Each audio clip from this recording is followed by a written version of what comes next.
Hello friends, कैसे हैं आप सब लोग। तो फ्रेंड्स, आज हम बात करेंगे सीटेट के क्लास हिंदी पेडागोजी में एक महत्वपूर्ण टॉपिक के बारे में, जहां से आपको सीटेट के पेपर में 2 से 3 नंबर देखने को मिल सकते हैं। उस महत्वपूर्ण टॉपिक का नाम है भाषा अर्जन एवं भाषा अधिगम। तो फ्रेंड्स, भाषा क्या चीज़ है इसके बारे में हम लोग पहले जान लेते हैं।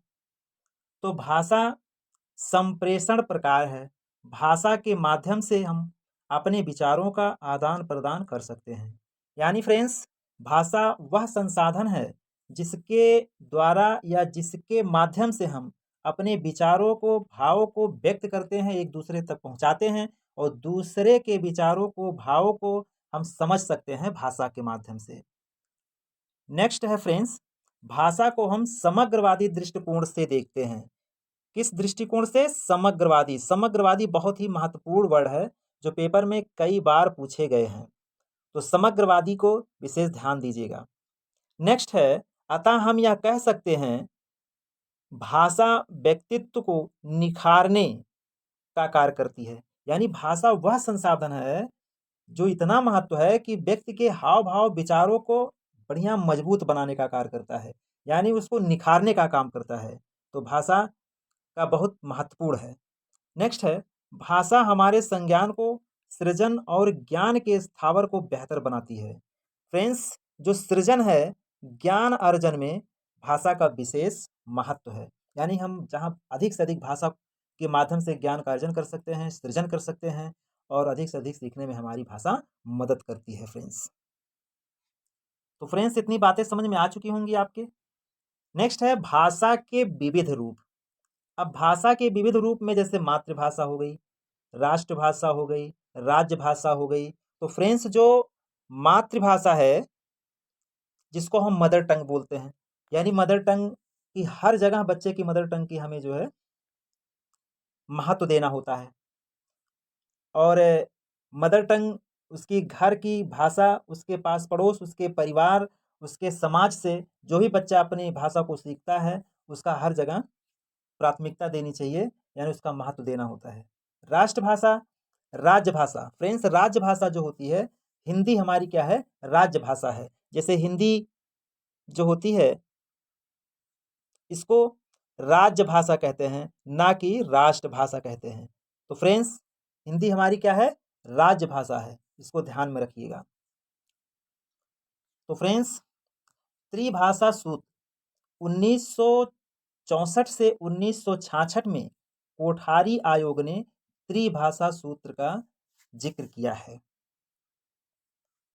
पहली भाषा है फ्रेंड्स, जब जो वहाँ की हिंदी भाषा बोली जाती है, जो वहाँ की हिंदी भाषा बोली जाती है वहाँ के लोगों के लिए है। जैसे मान लीजिए जहाँ की हिंदी भाषा है वो उसका मदर टंग हो जाएगा, और दूसरा आपका हो जाएगा इंग्लिश,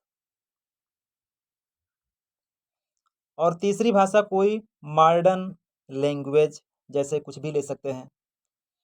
और नेक्स्ट है फ्रेंड्स, जहाँ पर हिंदी भाषा ना बोली जाए वहाँ के लिए, जैसे मान लीजिए आपका तेलुगु हो गया, मलयालम हो गया, तो उसकी तेलुगु हो गया, तो तेलुगु भाषा या मलयालम भाषा जो हो जाती है यहाँ उसकी मदर टंग हो जाती है, और दूसरी भाषा हो जाती है हिंदी, और तीसरी कोई मॉडर्न लैंग्वेज ले लिया जाता है। जैसे मान लीजिए आपका जो 22 भाषाओं का जिक्र किया गया है उसमें से कोई भी भाषा आप ले सकते हैं फ्रेंड्स। तो फ्रेंड्स, भाषा अर्जन। अब भाषा अर्जन है क्या चीज़ जानते हैं। जैसे भाषा अर्जन, जब हम किसी चीज़ को आसानी से सीख जाते हैं बिना किसी माध्यम के, तो उसे भाषा अर्जन कहते हैं। जैसे हम अपने परिवार में रह करके, या हमको इंग्लिश सीखना है तो किसी इंग्लिश वाले के साथ में रह करके, या हमें मैथ सीखना है तो किसी मैथ वाले व्यक्ति के साथ में रह करके हम सीख जाते हैं, जिसमें हमें संसाधन की ज़रूरत नहीं होती है और आसानी से सीख जाते हैं, वही हमारी भाषा अर्जन होती है। कुछ इसके महत्वपूर्ण पॉइंट है जिसके बारे में हम जिक्र कर रहे हैं फ्रेंड्स, जहाँ से पॉइंट पेपर में पूछा जाता है, आप इसको विशेष ध्यान दे के सुनिएगा। पहली पॉइंट है, इसमें शिक्षा प्रणाली की ज़रूरत नहीं होती है। शिक्षा प्रणाली की ज़रूरत नहीं होती है, इसका मतलब हो गया कि इसमें हमें किसी प्रकार के संसाधन की ज़रूरत नहीं होती है, किसी के शिक्षा की ज़रूरत नहीं होती है, उसको हम यूँ ही सीख जाते हैं। नेक्स्ट है फ्रेंड्स, इसमें संसाधन की आवश्यकता नहीं होती है। संसाधन जैसे मान लीजिए किसी किताब की ज़रूरत नहीं है, किसी टीचर की ज़रूरत नहीं है। इसको हम यूं ही एक दूसरे के संपर्क में रह के सीख जाते हैं। नेक्स्ट फ्रेंड्स, भाषा अर्जन को हम अपने वातावरण, अपने आसपास से और अपने घर के बड़े भाई बहनों के द्वारा सीख सकते हैं।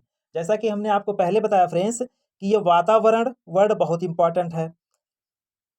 आसपास, तो इन सभी को अपने परिवार से, वातावरण से, घर के लोगों से जो भी चीज़ें हम आसानी से सीख जाए, इजली सीख जाए, हमारी भाषा अर्जन होती है। नेक्स्ट है फ्रेंड्स, भाषा अर्जन अनौपचारिक प्रक्रिया है।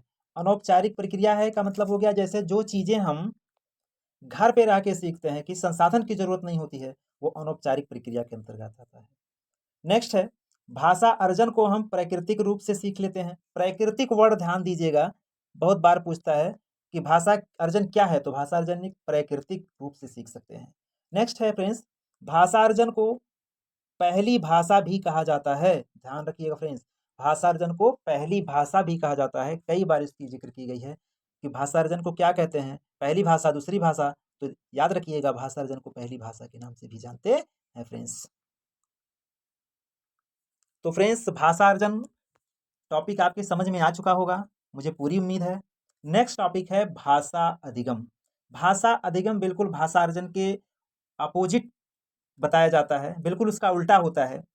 तो फ्रेंड्स, भाषा अधिगम क्या है, जिसमें हमें किसी संसाधन की ज़रूरत होती है, किसी चीज़ को सीखने के लिए हमें किताबों की ज़रूरत होती है, टीचर की ज़रूरत होती है। तो जब हमें संसाधन की ज़रूरत होती है, तो ऐसे चीज़ों से सीखने को क्या कहते हैं, भाषा अधिगम कहते हैं फ्रेंड्स।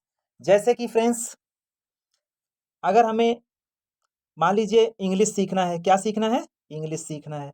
तो इंग्लिश सीखना है तो हमें इंग्लिश सीखने के लिए इंग्लिश के टीचर की आवश्यकता पड़ेगी, इंग्लिश के बुक की आवश्यकता पड़ेगी, इंग्लिश की क्लास की आवश्यकता होगी।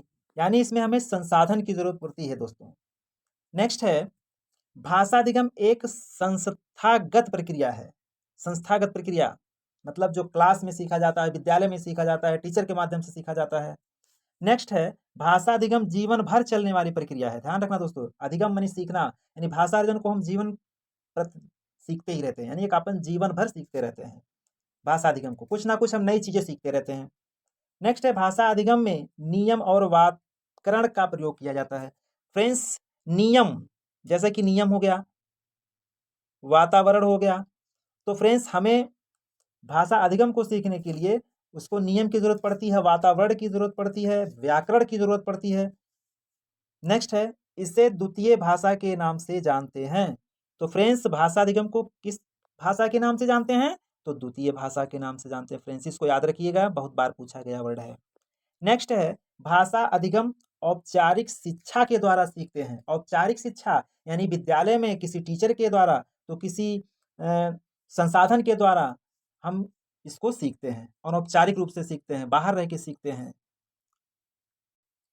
तो फ्रेंड्स, मुझे उम्मीद है कि आपको भाषा अर्जन और भाषा अधिगम के बारे में आप पूर्ण रूप से सीख चुके होंगे, जान चुके होंगे। तो फ्रेंड्स, हम लोग थोड़ा सा भाषा अर्जन एवं भाषा अधिगम में अंतर देख लेते हैं, क्या अंतर होता है इसके बारे में जान लेते हैं।